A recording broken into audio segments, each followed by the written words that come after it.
Elementų transformacija nuo alchemijos iki šiuolaikinės branduolių sintezės mokslo.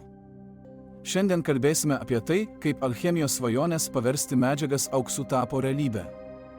Pirmiausia, pažvelkime į branduolinę transmutaciją. Tai procesas, leidžiantis keisti elementus ir jis remiasi mokslo principais, o ne mistika.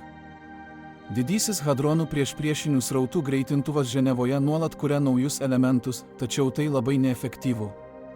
Pavyzdžiui, per 4 metus sukūrė vos 29 pikogramus aukso.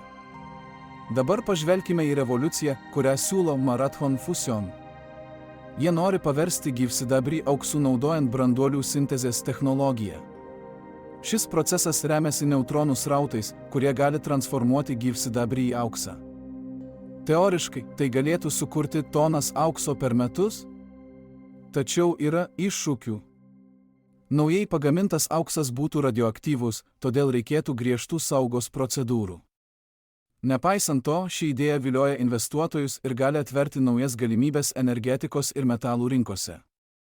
Aukso gamyba iš gyvsidabrio naudojant branduolių sintezę yra intriguojanti, tačiau dar laukia techniniai ir moksliniai iššūkiai.